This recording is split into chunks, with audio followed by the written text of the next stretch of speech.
é mais forte que a força. Pegou aí? Vamos ler o texto? Coloca para mim na tela o texto. Se você puder abrir a sua Bíblia, se você não pode abrir, liga ela aí. Nós vamos começar com Gênesis 37. Quem está comigo, diga amém. Quem está pronto para ouvir, receber, celebrar a palavra de Deus aqui? 3 pessoas aqui no meu centro. Quem está pronto para ouvir, receber e celebrar a palavra de Deus aqui essa manhã? Amém, irmão? Então fica ligado, porque Deus quer falar com a gente hoje. Amém? Eu não vim aqui hoje ensinar, eu vim aqui hoje profetizar. Amém? Tem alguém aqui que acredita em profecia? Então, esse culto é para você. Vamos lá! Gênesis 37, versículo 18 disse: mas eles viram de longe. Eles viram o quê? Olha para o seu irmão de longe aí. Eles estão te vendo. Mas não é de qualquer jeito. Diz para eles assim: ele está te vendo. Então se comporte, porque você está sendo observado. Amém ou não amém? Hoje eu quero dar um pausa aqui, uma vírgula aqui, para agradecer a Deus pela vida desse homem de Deus que está voltando hoje. Meu amigo, Deus vamos comigo, tá? Deus continue te usando, a sua casa. Nós amamos a sua casa e a sua família. E nós acreditamos no que você carrega. Quem pode celebrar Jesus pela vida do Manu aqui? Glória a Deus. Vamos lá, Manu? Você expulsa o demônio daí ou daqui? Vamos lá? Então vamos. Mas eles o viram de longe. Irmão, entenda uma coisa que não está no esboço não, mas eu preciso dizer. Existem pessoas que dizem assim: olha, não importa o que as pessoas acham, o que importa é o que o meu Deus acha. Entenda uma coisa não exclui a outra. É importante sim, Manu, saber o que Deus pensa a nosso respeito. Importantíssimo e suficiente. Mas é de suma importância também que as pessoas reconheçam, e as pessoas que nos cercam saibam o Deus que nós acreditamos. Porque se elas não conhecerem, como elas podem entender o nosso testemunho? Está entendendo isso? Porque normalmente quem usa esse tipo de frase usa isso como justificativa para não andar à altura daquilo que Deus está chamando e o convocando. Você está comigo aqui?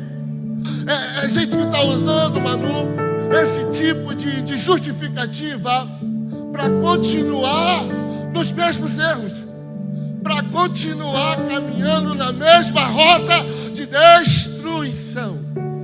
Eu não estou aqui e eu não vim aqui essa manhã para trazer peso. Eu vim essa manhã para trazer liberdade, para que você viva livre das piores amarras que o ser humano possa ter. E qual é, pastor? As amarras da justificativa. Porque são elas que estão prendendo o nosso destino profético. Por quê, pastor? Porque é bom em justificar, não é bom em mais nada. O que nos impede hoje de vivermos tudo aquilo que Deus tem preparado para mim e você, irmão, não é uma profecia, porque ela está sendo continuamente liberada. São as nossas justificativas que estão ancorando a história da nossa vida. Irmão, em nome de Jesus, levanta essa âncora e deixa esse barco navegar em nome de Jesus. Você está comigo aqui? Vamos lá, coloca o texto. Tira não, querido. Mas eles o viram de longe. Mas tem gente que está vendo de perto. Meu Deus, está diferente. Eu não consigo nem entrar aqui. Estou preso aqui. Porque, Mateus, tem gente que está vendo você de longe. E quem está te olhando de longe gera uma expectativa. Mas quem está te vendo de perto, não sonha, não mora na expectativa. Quem está te vendo de perto mora na convicção. Aí o que está acontecendo? A gente, Jesus, isso aqui é muito forte. A gente está querendo convencer os de longe, mas esquece de converter os de perto. Entenda uma coisa, para os de longe, a gente quer convencer com um bom comportamento. Não, querido, os de longe serão convencidos pelo Evangelho. Os de perto pelo comportamento. Você está comigo aqui? Porque os de perto não são convencidos por palavras de sabedoria. Porque quem te conhece, irmão, sabe aonde o calo aperta. Amém ou não amém? Quem te conhece, conhece os teus defeitos. E não adianta pregar um Jesus lindo se o meu comportamento continua. Não adianta eu me parecer um santo se dentro de casa eu me manifesto como eu não vou nem falar, irmão. Entenda uma coisa, os de perto precisam e vão acessar o nosso coração, porque os de perto conhecem o nosso testemunho. Mas os de fora, pastores, precisam acessar a nossa missão. Aí a gente está confundindo, está dando acesso ao coração a quem está fora e está querendo pregar o Evangelho para quem está dentro. Entenda uma coisa: para a multidão Jesus pregava, para os discípulos Jesus sentava. Irmão, para, irmão, está descendo agora aqui, ó. E nada disso no esforço, até preocupado. Você está entendendo? Para os de fora, Jesus se levantava para ensinar. Para os de dentro, ele sentava à mesa para comer. Está entendendo? Não entendo uma coisa? Os de fora eu convenço, mas os de dentro eu converto. É por isso que Jesus vai falar a respeito e usar a linguagem parabólica. Ele vai dizer: olha, eu falo por parábolas para quem está me ouvindo não entenda, mas a vocês quem? Aqueles que estão perto, os discípulos, é dado o conhecimento do reino de Deus. A vocês que estão sentados à minha mesa, vocês não precisam se convencer daquilo que eu estou dizendo. Vocês só precisam acessar o meu coração. Está comigo aqui? Vamos lá. Mas eles o viram antes que chegasse, planejaram matá-lo. E diziam,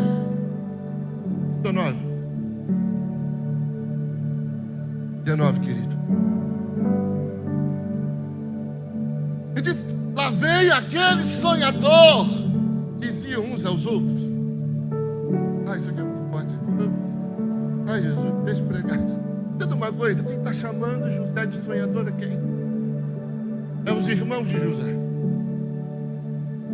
Só que ao caracterizá-lo, eles não estão supervalorizando algo. Ao caracterizar José, eles estão desvalorizando quem José era. Sonhador nunca foi uma característica que Deus deu a José. Sonhador era característica de quem teria diminuído. Diz para o seu irmão: José nunca foi sonhador. Como assim, pastor? Eu aprendi a minha vida inteira que José sonhou. Não. José nunca foi um sonhador, Léo. Porque quem sonha algo para si. Você está aí comigo aqui? José não está sonhando algo para si. José está sonhando algo de si. E quem está revelando o sonho, que na verdade não era um sonho, é uma visão profética a respeito do seu próprio futuro. Nem José entende, muito menos os irmãos. Mas José nunca foi sonhador. Se essa fosse uma característica latente da vida de José, você veria José sonhando por todos os 13 capítulos que são escritos da história dele.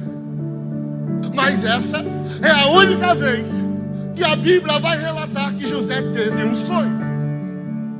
Diz para mim, José teve um sonho, mas nunca foi sonhador. Porque quem sonha, sonha para si, eu já disse. Quem sonha, mora no mundo da imaginação. José não sonha, José realiza o que sonhou. Você está comigo aqui? Vamos lá, Jesus. Vamos lá, vamos lá. Lá vem aquele sonhador, diziam uns aos outros. 20. E agora? Vamos matá-lo, jogá-lo num desses poços. E diremos que um animal selvagem o devorou. Veremos então o que será dos seus. Veremos então o quê? Veremos então o quê, irmão? Em nome de Jesus. Tira essa trava da boca. Veremos então o quê? Diz para o seu irmão aí. O que será dos teus sonhos?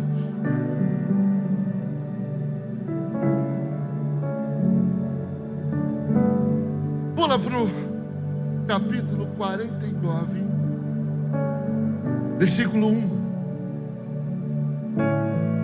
Então Jacó chamou seus filhos e disse: ajuntem-se ao meu,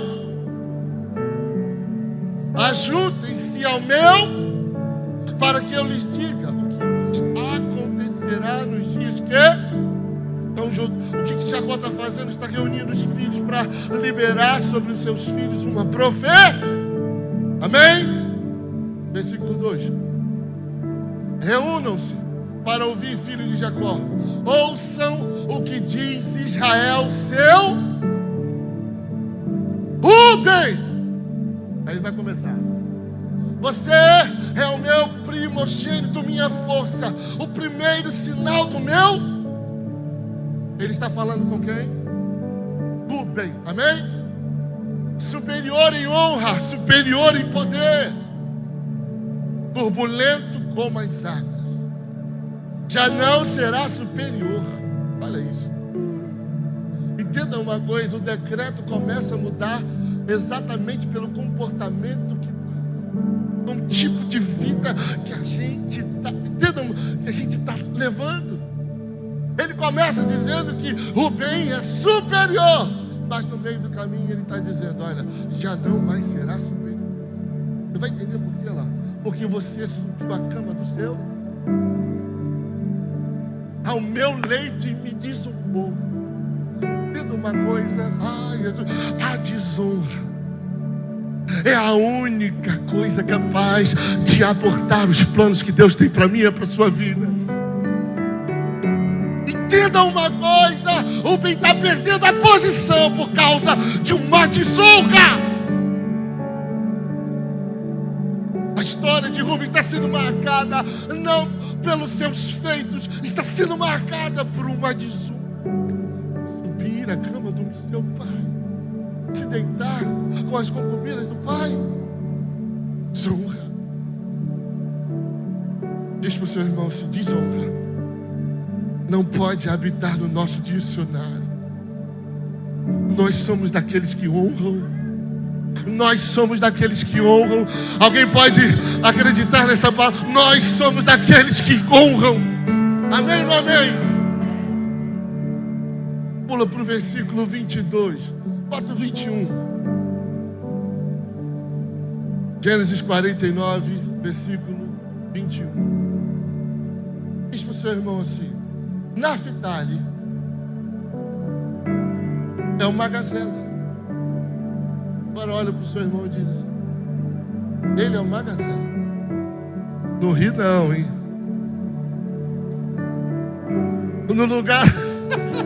No lugar de Naftali você vai botar o seu nome.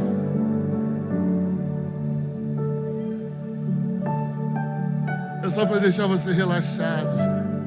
É mais forte que a força. Aí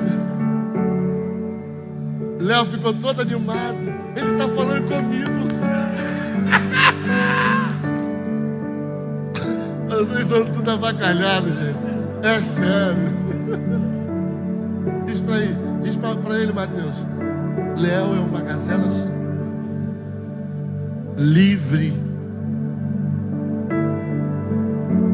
Amém. Manda para cá, né, Vaso? Vamos lá, versículo 22, vamos entrar no texto da nossa mensagem. José é o que, irmão? Em outras versões vai dizer, José é um ramo frutífero. Um ramo frutífero apenas de uma, cujos galhos passam por cima do 3. Forte aqui, irmão. 23, por favor. Com rancor os arqueiros. Eu vou ler aqui que essa versão está meio escrita. Senão você não vai entender, porque a revelação está no detalhe da palavra. José é uma árvore frutífera, é um ramo frutífero. Ramo frutífero plantado junto a ponte. Seus ramos correm sobre os flecheiros, 23, lhe deram amargo e o flecharam e odiaram. O seu arco, porém, olha isso, o seu arco, porém, susteve sido forte, e os braços de suas mãos foram fortalecidos pelas mãos do valente de Jacó, de onde é o pastor e a pedra de Israel. Diz para o seu irmão assim: o seu braço será sustentado pelo valente de Jacó.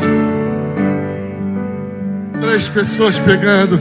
O seu braço será sustentado pelo pastor de Israel. Tem alguém aqui para crer nessa palavra comigo? O seu braço será sustentado. Pai, essa é a tua palavra. Obrigado, Jesus, pelo privilégio de podermos abri-la e compartilhar. Obrigado, Jesus, porque o Senhor poderia chamar qualquer um e resolveu contar comigo hoje. Eu quero te agradecer pelo privilégio, porque já te dei tantas e tantas evidências de que eu não era confiável.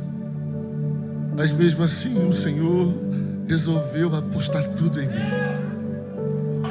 Obrigado, Jesus, porque eu não estou aqui porque mereço. O que eu merecia, a tua palavra nos diz que é o inferno. Mas pela graça, pela tua bondade e misericórdia, aqui eu estou em total dependência do teu Espírito. Fale conosco, não te cales, porque sem você eu não sou nada. Eu quero te agradecer pela oportunidade de estarmos aqui, pela vida dos meus irmãos, e repreender todo espírito contrário ao seu, todo ladrão da palavra e da boa semente. Eu quero repreender agora pelo poder que é no nome de Jesus, e declarar luz sobre as trevas, declarar luz sobre os quartos escuros, declarar luz em nome de Jesus. Amém, amém e amém. Se você está feliz, bata a palma aí em nome de Jesus. Celebra, porque o rei está na casa. Amém. Coloca o tema para mim, por favor, o tema da nossa mensagem de hoje. Diz para o seu irmão assim: o decreto da sua... mas não fala de qualquer jeito não. Assim não fala não. Entenda uma coisa, vamos sair rapidinho para te ganhar tempo. Eu já tenho 30 minutos de palavra. Jesus, esse negócio não é de Deus não. Vamos lá.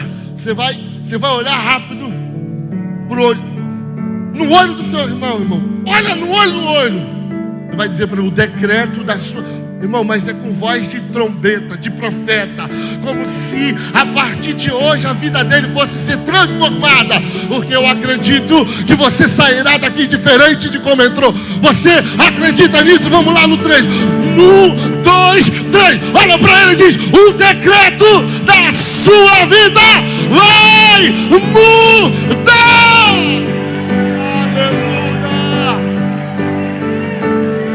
Hoje nós limitamos o avanço do inferno. Hoje nós damos um basta a toda ofensa, a toda perseguição e resistência que o inferno tentou tramar para te parar, para fazer você desistir e retroceder.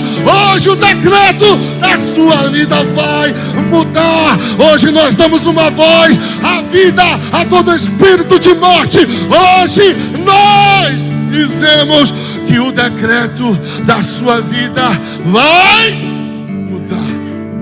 Aleluia. O texto que nós lemos, os dois textos que nós lemos, narra 2 momentos de transição na vida de José. São 2 momentos importantíssimos. Repete comigo: importantíssimos. O primeiro texto que nós lemos em Gênesis 37 vai narrar a transição que José está fazendo de menino para escravo. Entenda uma coisa: de menino para... E o segundo texto que nós acabamos de ler marca outra transição. E que transição é essa, Manu? De governador para filho. E filho herdeiro. Entenda uma coisa: o que está acontecendo no nosso texto base de hoje é que Jacó está reunindo todos os filhos. No fim da sua vida, sabendo que o seu fim se aproximara, Jacó está reunindo todos os seus filhos. Amém, não amém? Você está aqui comigo? E está abençoando cada um. Ele começa com Rubem, como a gente acabou de ler. Ele vai se desenrolar até chegar em José. Mas nós lemos um texto de Gênesis 37, o texto que marca, que narra o início de uma trama maligna, tentando matar alguém que recebeu um sonho. Amém ou não amém? Só que em Gênesis 49, essa mesma pessoa que tentaram matar aparece.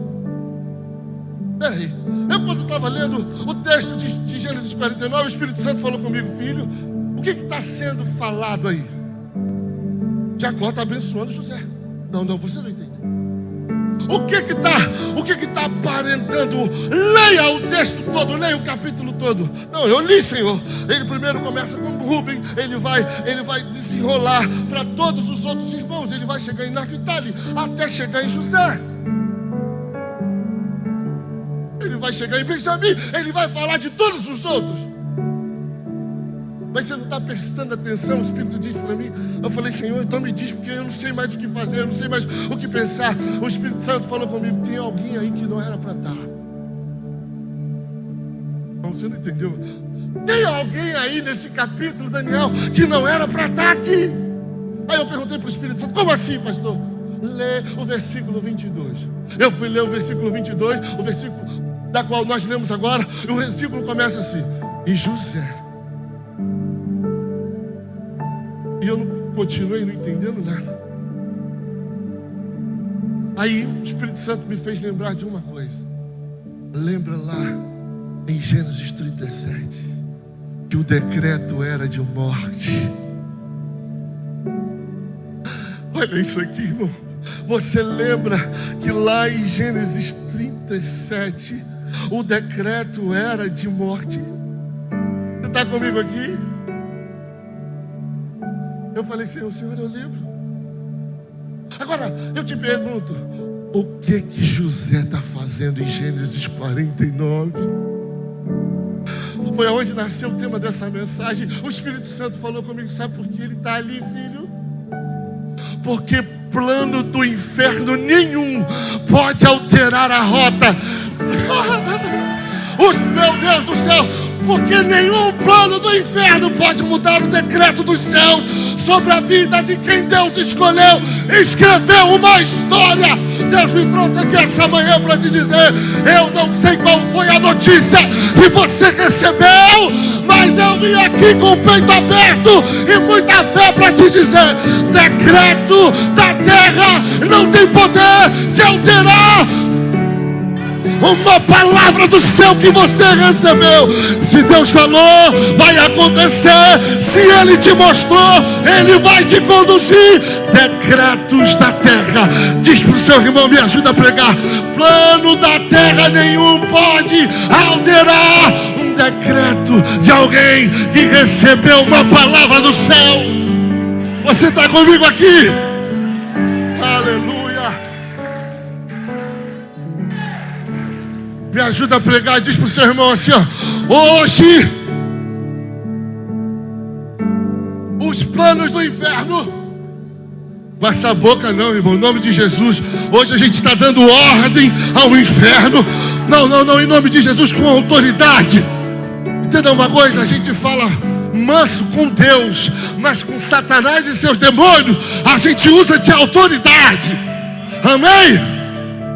Diz para o seu irmão do lado: hoje os planos do inferno sobre a sua vida estão anulados, desfeitos, frustrados. Satanás achou que te pararia no caminho, que te pararia na traição, que te pararia no trauma, na dor da separação, da rejeição, na falência. Mas Deus me autorizou a vir aqui hoje para te dizer: o mesmo inferno que planejou o seu fim será usado como plateia para Deus revelar aquilo que Ele começou a fazer na sua vida. Os mesmos que torceram contra, irmão, vão ter que reconhecer. Ah, Roberto, é o que? Sabor de mel? Não, irmão. É testemunho. Amém? Diz para o seu irmão assim: ó, todo o inferno assistirá de camarote eu e você viver tudo aquilo que o nosso Pai disse que viveríamos.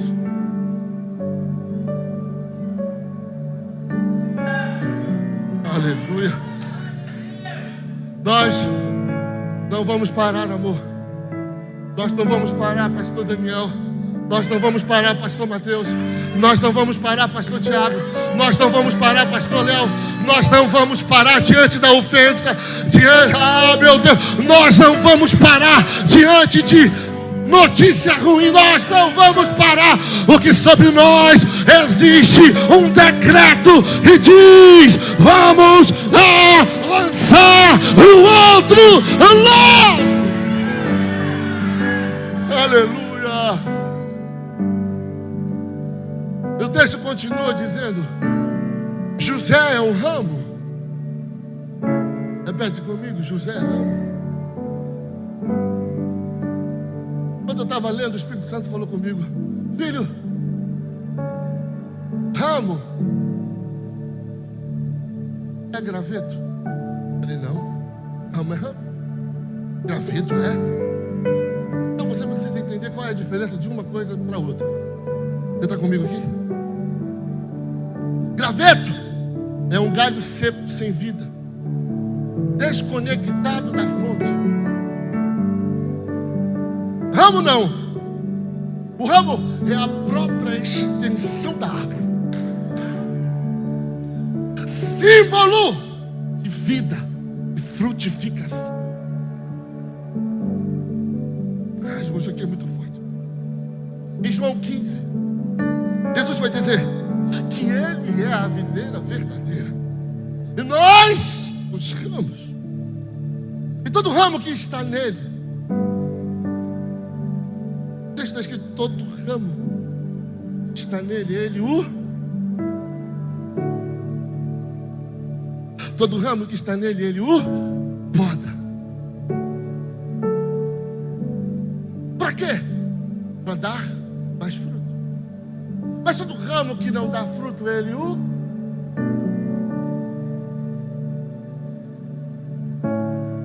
A diferença aqui é que, segundo João 15, todo ramo que está em Cristo dá fruto. E Todo ramo que não está na videira dá o quê? Trabalho, problema. Porque, entendo, por isso que eu comecei a falar sobre graveto e ramo. A gente precisa saber diferenciar quem é quem. Quem está dando fruto, esse está enxertado na videira. E quem está dando problema, esse é graveto. Obrigado, irmão. Só que o problema, eu fui procurar na Bíblia quais foram as referências de graveto. Eu achei, Jéssica, em Atos 29. Quando eu fui procurar referências de graveto na Bíblia, eu achei em Atos 29. Quando Paulo, querendo acender uma fogueira, pegando gravetos, ele é o quê? Ele é picado por uma serpente. A diferença é essa, porque o ramo está dando fruto, está abrigando um fruto, a semente, mas o graveto está abrigando serpente. E eu e você não fomos chamados, irmão, para dar abrigo a gente desleal, rebelde e insubmissa. Amém ou não amém, igreja? Nós fomos chamados para darmos. Aleluia. E quem dá fruto não tem tempo para gerar problema. Pastor, mas fulano disse. Pastor, mas fulano falou. Pastor, mas eu ouvi dizer que fulano disse, que fulano falou. Entenda uma coisa, irmão. Mais feio do que fulano falar é ele encontrar um ouvido disponível para despilar veneno e jogar lixo. Porque a verdade, eu posso dizer, posso ou não posso, igreja? Que fulano só está falando porque está encontrando você, porque está encontrando alguém que gosta de ouvir esse tipo de assunto. Mas pastor, eu falo para o bem da igreja. Se fosse para o bem, querido, você não falava contra, você se comprometia. Porque quem quer mudança não critica, quem quer mudança se envolve, ajuda, faz parte da transformação. Esse é o segredo de José. Ele é ramo e não graveto. Nós fomos gerados para darmos frutos e não abrigo para gente desleal, que vive para atrair e ferir pessoas. Dar fruto, querido, é a única coisa que vai diferenciar discípulos e seguidores. Está escrito em João 15: vocês serão conhecidos, reconhecidos, quando derem muito. Dizer que é discípulo é fácil, irmão. Mas o discípulo não se auto-intitula, o discípulo é reconhecido. As pessoas chegavam, Tiago, para os discípulos de Jesus e diziam para ele: ó, você que é o Messias? Aí ele: não, você que é o Messias? É, você sim. Chegavam para Pedro e diziam: você é o Messias? Pedro: não, eu não sou o Messias. É você sim, porque você fala como ele, anda como ele, se veste como ele, se comporta como ele e está pregando como ele. É você. Discípulo é reconhecido pelos frutos que está dando. Amém ou não amém, querido? Outra coisa que eu preciso entender: José é ramo e ramo não é árvore. Por isso que eu mudei a tradução, porque se fosse na NVI você ia perder isso. José é ramo e ramo não é árvore. Por quê, pastor? O que José está ensinando?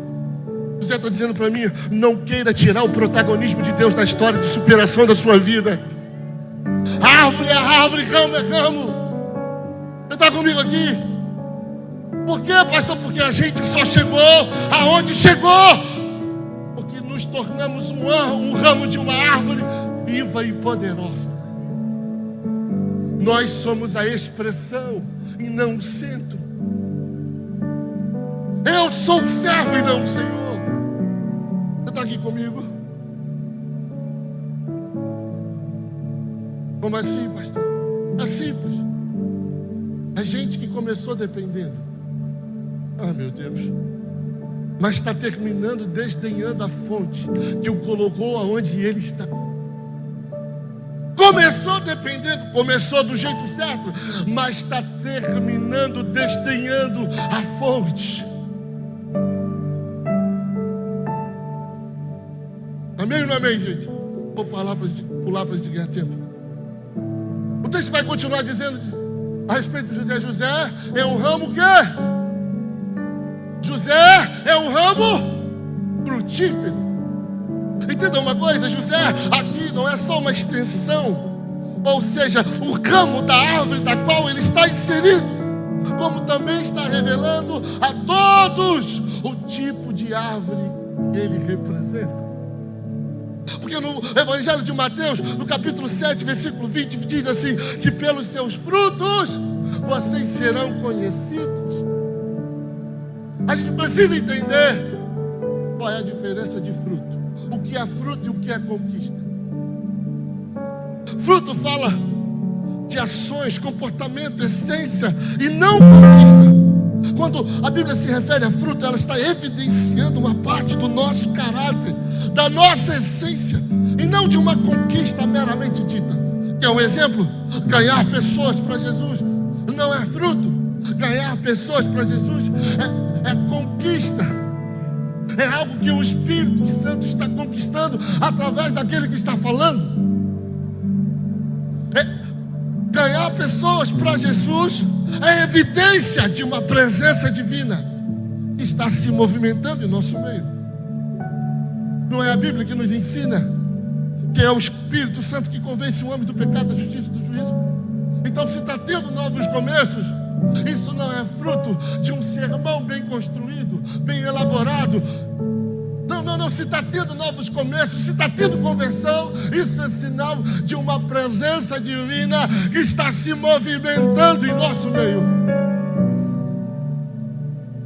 Fruto não, fruto muda a nossa essência. Fruto é uma evidência da nossa nova natureza.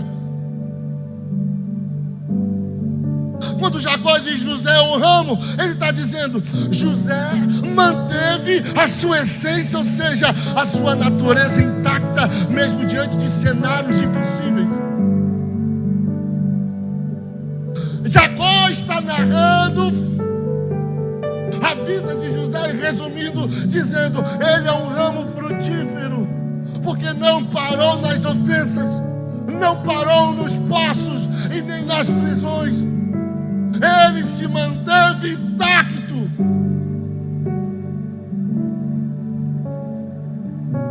Não trocou a sua essência para se livrar de um pequeno problema. Você está comigo aqui? Eu profetizo, levanta a sua mão aqui. Eu profetizo que os momentos de dor não vão alterar a essência do que você carrega e da nova natureza que você representa.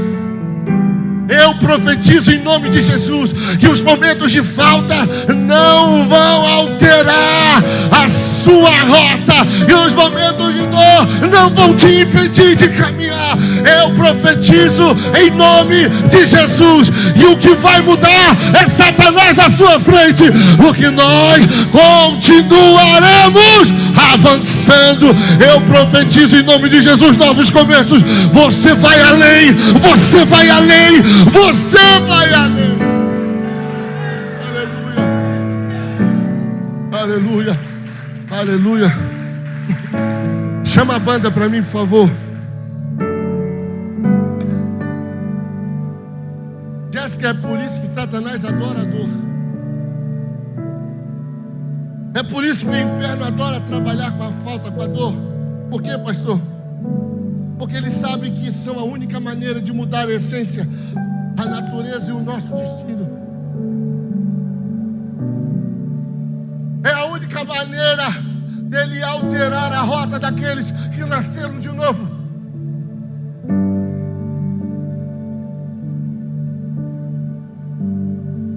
Eu profetizo em nome de Jesus que nós não teremos a nossa natureza mudada e nem os nossos destinos alterados pelas traições, porque apesar de toda a dor que elas podem causar, nós vamos escolher dar bons frutos. Apesar de toda a dor que a traição possa causar, eu não vou alterar a minha essência, eu não vou me igualar, eu não vou responder à altura, eu vou continuar manifestando bons frutos, porque é isso que revela o Pai que eu tenho. Mas, Jéssica, a gente só tem que ter um cuidado. Por que, pastor? Pergunta, por que, pastor? Porque todo fruto aparece, mas o que chama a atenção do céu não é o fruto que aparece. O que chama a atenção do céu, e a minha Bíblia me ensina, é o fruto que permanece. Você está comigo aqui? Não é o fruto apenas aparecer, é ele continuar lá, independente da estação, independente do momento. Eu vou colher aquele tipo de fruto. Robert continua o mesmo diante da falta. Robert, o que aconteceu com ele? Caluniaram ele, tentaram parar ele. Ele continua o mesmo, está ensinando, está pregando, mas não tentaram parar, destruir ele. Tentaram sim, e todo mundo ficou sabendo. Mas o que eles não sabem é que eu estava enxertado na videira verdadeira, e vento nenhum pode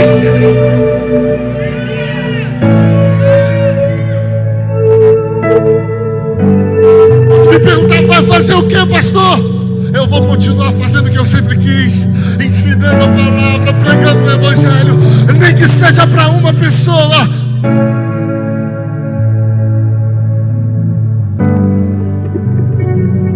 Aleluia, aleluia.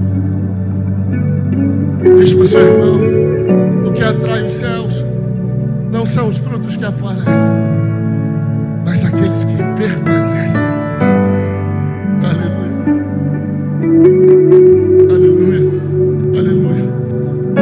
O texto vai continuar dizendo: meu Deus, José é um ramo frutífero, ramo frutífero plantado junto a um. Aqui mora o segredo, querido. O motivo de José, Manu, conseguir passar por tantos problemas, o motivo de eu e você, Manu, conseguimos estar de pé diante de tantas situações que enfrentamos, o motivo não é uma fé apurada, uma teologia aguçada, não é um curso que eu e você fizemos, Manu. A nossa diferença de estarmos de pé, mesmo diante de tudo que a gente passou e enfrentou, Manu, é porque a gente está plantado junto à fonte. Eu não estou entendendo, pastor, eu já vou te explicar. Entenda uma coisa: árvore plantada, Jéssica, junto à fonte, não respeita a estação. Ela dá fruto no verão, no outono, no inverno.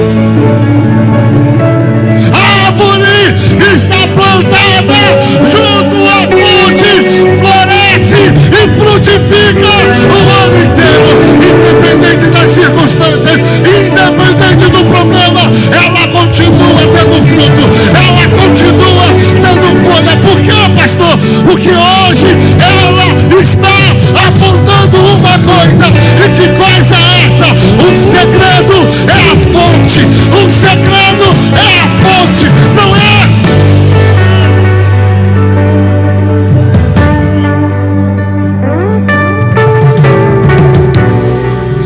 profetizo que nada mais, irmão, fica de pé para receber essa. Eu profetizo que nada mais vai limitar o seu avanço, nada mais vai interferir no seu crescimento e aparecimento dos seus frutos. Quando perguntarem o que aconteceu com ele, você vai dizer: eu estou plantada junto a uma fonte de águas.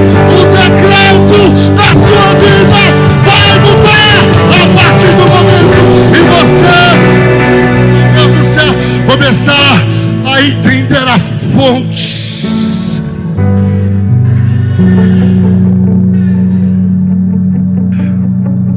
Mas pastor, então quando eu sei que eu estou plantado junto à fonte, Jéssica, como que eu vou saber? É simples, simples, simples. Quando o lugar não nos molda, quando o momento não nos para, e quando a falta não nos muda, significa que o Evangelho se tornou parte de quem nós somos, uma extensão verdadeira de quem nós nos tornamos. E agora, pastor, quando o lugar não te molda, quando o momento não te ofende e a falta não te muda, significa que a partir de hoje nada mais se para, nada mais se para. Quando a falta não te muda, quando a ofensa não te muda, significa que nada mais nos para. Aleluia. Pastor, eu quero prova disso, eu te provo. Salmos 1, versículo 3 diz assim: ele é como árvore plantada junto a uma corrente de águas, que no devido tempo dá o seu, e cujas folagens não murcha, e tudo que ele faz será bem sucedido. Quer saber o nosso segredo para permanecer de pé, mesmo diante de tanta luta? É a fonte. Diz para o seu irmão: o nosso segredo está na fonte. O nosso segredo está na fonte. Quer descobrir como permanecer? Mergulha na fonte, mergulha na fonte, mergulha na fonte. Pastor, eu entendi, mas eu quero mais. Eu vim para te dar mais, querido. Em Jeremias 17, versículo 7, vai dizer: mas bendito é o homem que confia no Senhor, cuja confiança nele está. Olha isso. Ele será como uma árvore, irmão, você não está aqui, e que estende as suas raízes para onde as raízes estão indo? Meu Deus.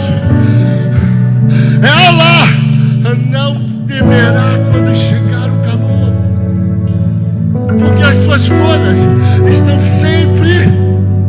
Diz para o seu irmão: quem tem as raízes, quem tem as raízes plantadas junto a ribeiros, as suas folhas estão sempre, não ficará ansiosa.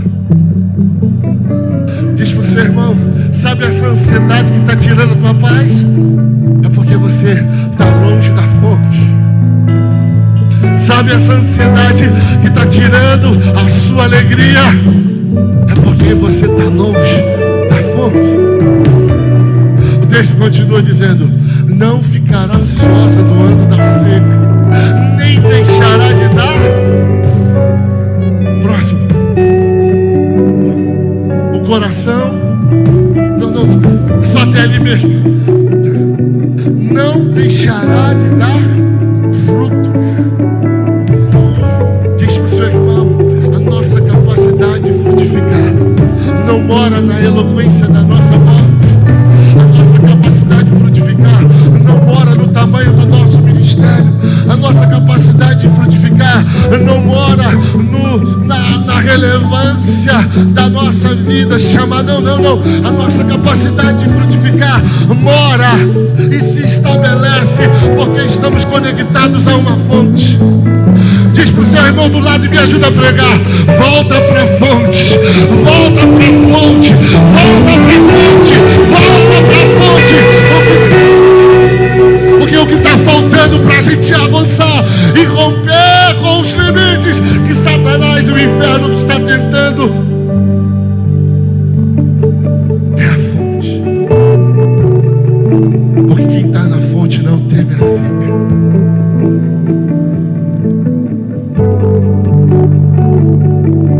Meu Deus do céu.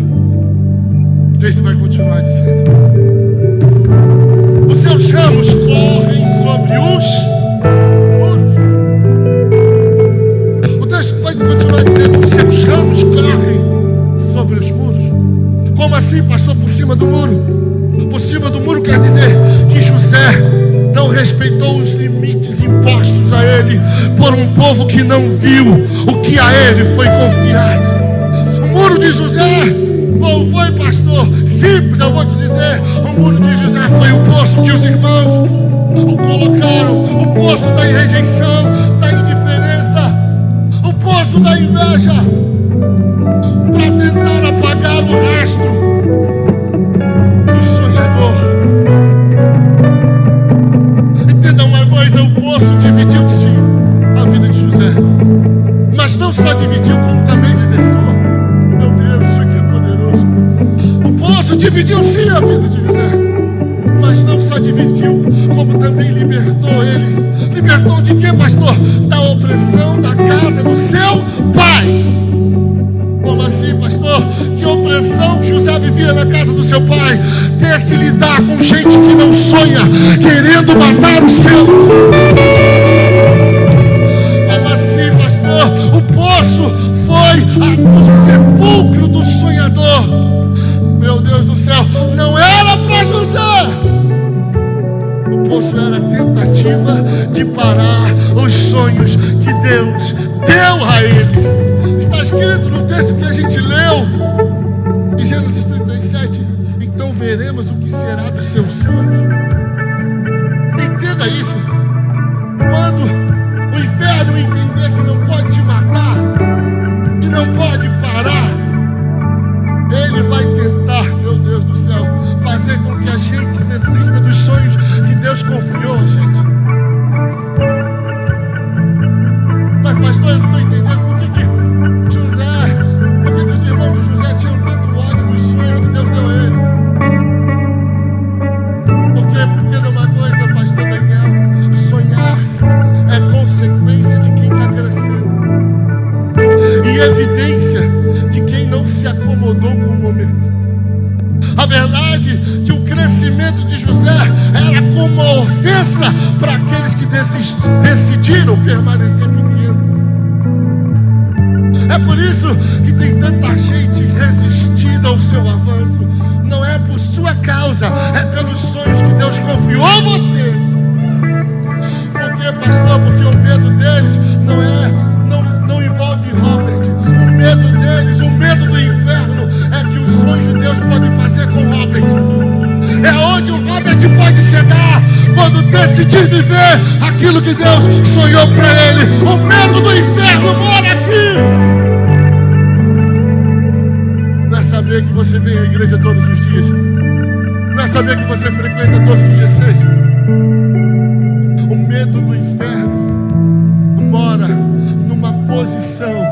Meu Deus.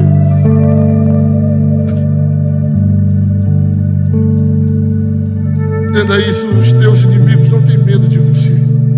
Eles tremem diante da possibilidade de você viver cada um dos sonhos que Deus mostrou. É aqui que Satanás fica endemoniado, irmão.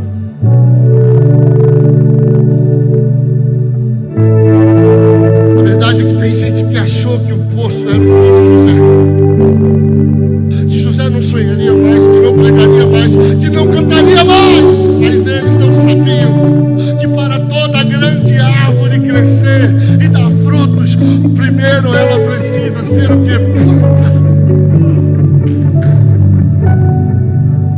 O poço, Daniel, para muitos foi sepulcro do sonhador, mas para os céus foi o ambiente correto para Deus plantar uma semente incorruptível.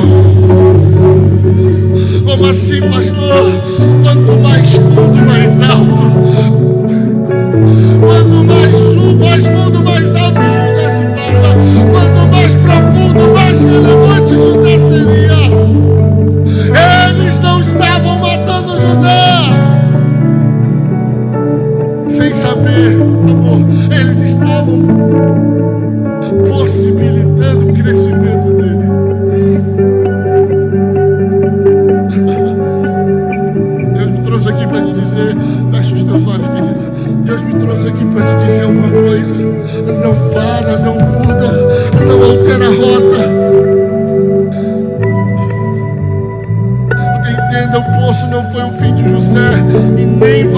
seu. O poço foi apenas um veículo que levaria ele para a próxima estação da vida dele. O seu próximo nível está logo ali. Não para, não muda, não altera a rota. O seu próximo nível está ali. Eles achavam que estavam matando José, mas não sabiam eles. Eles estavam plantando uma árvore que daria frutos. Entenda uma coisa: a promessa que Deus liberou sobre a vida de Abraão se cumpre através da vida de José. E quem foi José? Foi alguém que foi plantado.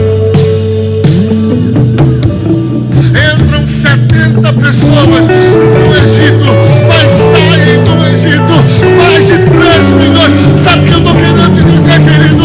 Aquilo que tentaram fazer para te parar, Deus vai usar para te acelerar. Aquilo que o inferno tentou fazer para te parar, Deus vai usar para te acelerar. Então, em nome de Jesus, aperta o cinto. E eu já estou terminando. Eu termino aqui. O texto vai dizer assim, ó: Caleb, os flecheiros lideram a amargura. É por isso que eu quis ler nessa versão, na minha versão, porque aqui fala a palavra do original, flecheiro. O flecheiro lidera a amargura. Porque flecheiro é diferente de arqueiro. Flecheiro é quem produz flecha. Arqueiro é quem lança flecha. O texto vai dizer, amor, que foram os flecheiros, Jéssica, que lhe trouxeram a amargura. Não foi quem estava lançando, foi quem estava produzindo. A amargura de José não é por causa da flecha que está sendo lançada contra ele. A amargura, o trauma de José mora em quem estava lançando a flecha. Os maiores traumas da nossa vida não foram causados por pessoas desconhecidas. Os maiores traumas da nossa vida foram causados por aqueles que estavam próximos, por aqueles que deveriam dar segurança, abrigo, cuidado, mas resolveram ferir. Os flecheiros lideram a amargura. Não foram as flechas, foram os flecheiros. Foram aqueles que deveriam amar, mas escolheram ferir. Foram aqueles que deveriam acreditar, mas resolveram desconfiar. Foram aqueles que deveriam cuidar, mas resolveram manipular. Quem está causando dor aqui é quem está assistindo de camarote o pai falar. Entenda isso. O pai, Jéssica, Jacó, está dando esse relato na presença de todos os irmãos. Está dando testemunho de José na presença de todos os seus algozes. Quando vai falar assim: os flecheiros lhe trouxeram amargura. É como se eu estivesse vendo a cena, os irmãos de José abaixando a cabeça.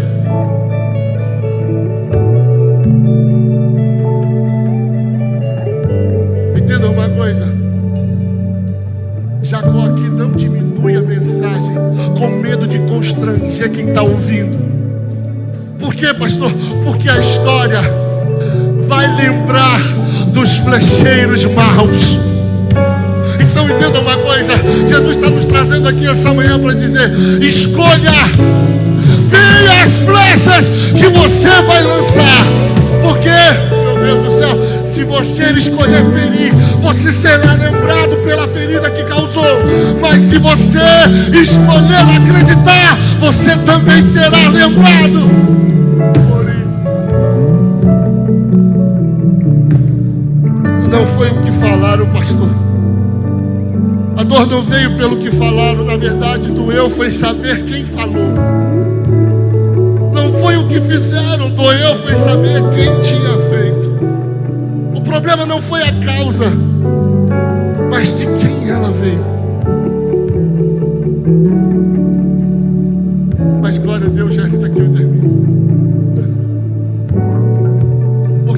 momento de maior dor e aflição da vida de José, jogado naquele poço frio, aonde ninguém escutava o clamor da sua oração ou a dor das suas feridas. Os irmãos, os seus algozes, começam a ver distante algo se aproximar. Irmão, se você não pegar aqui agora, Daniel, tem alguém se aproximando. Quem é? Uma caravana de ismaelitas.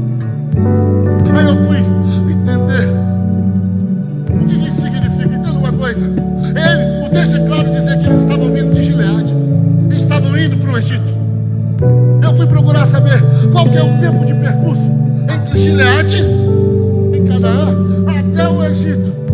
É uma viagem de mais ou menos de quase 2 meses de peregrinação. Entenda isso, Jéssica. Quando o Espírito Santo falou comigo, eu dei 3 cambalhotas para trás.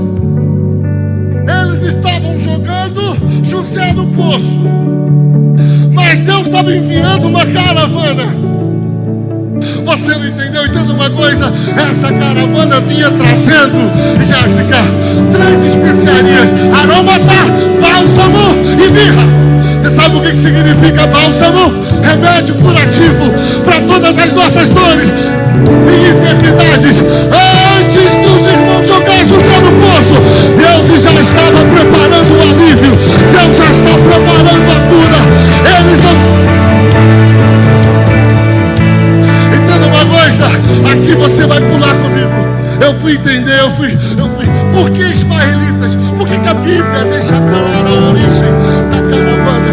Aí eu fui procurar saber e entender, Jéssica, o que significa ismaelita. Aí eu fui pesquisar e entendi que ismaelitas eram um povo de origem de Ismael. Aí eu fui pegar a origem, o significado do nome de Ismael, e significa literalmente aquele quem Deus ouve.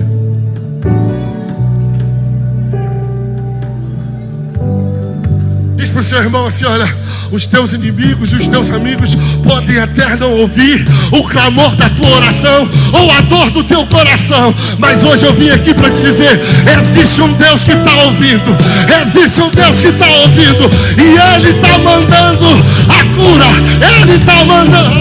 Oh, meu Deus do céu, fica de pé em nome de Jesus. Sei que você já está, mas fica de pé. Deus é uma caravana de ismaelitas. Você está comigo aqui? Uma caravana de ismaelitas. Robert, quando eu li isso, eu entendi o cuidado de Deus. Quando eu li isso, eu entendi o cuidado de Deus. O Espírito Santo falou comigo assim: filho, não desista, porque eu estou ouvindo.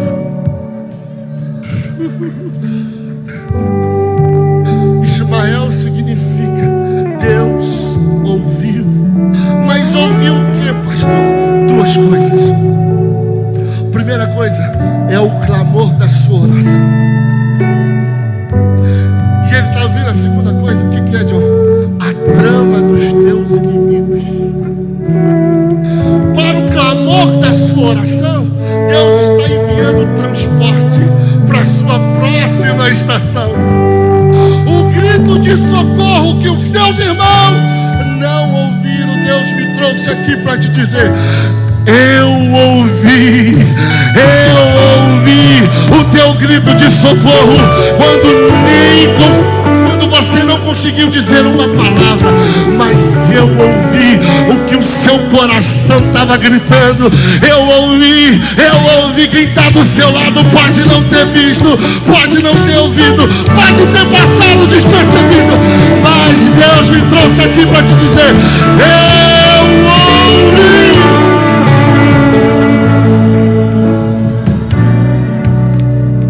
Pastor, mas você falou que Ele está ouvindo também a trama dos meus inimigos. Está. E não só ouvindo, como agindo. Diz para o seu irmão: ele não está só ouvindo, ele também está agindo. Ele está trazendo alívio. Entenda isso. E tirando de perto de você todos aqueles que desejam e maquinam o seu mal. Entenda isso. não se preocupa com as movimentações, com aqueles que estão entrando, com aqueles que estão saindo, com aqueles que estão indo embora, nos deixando. É porque existem tramas que estão sendo desfeitas, planos que estão sendo frustrados. Por quê, pastor? Porque o seu Deus está ouvindo tudo. Porque o seu Deus está ouvindo tudo. Os irmãos de José tentaram jogar ele no poço para acabar com José. E Deus está falando assim: olha, eu estou permitindo eles jogarem você no poço, porque eu quero tirar vocês da presença desses homens. Por quê? Porque aonde eu quero te levar, a companhia e a influência deles pode comprometer. Oh, Jesus, o inferno achou que causando essa dor te pararia, mas os céus estavam contando com o poço para te enviar para o seu próximo nível. Os céus estavam contando com o poço para te enviar para a sua próxima estação.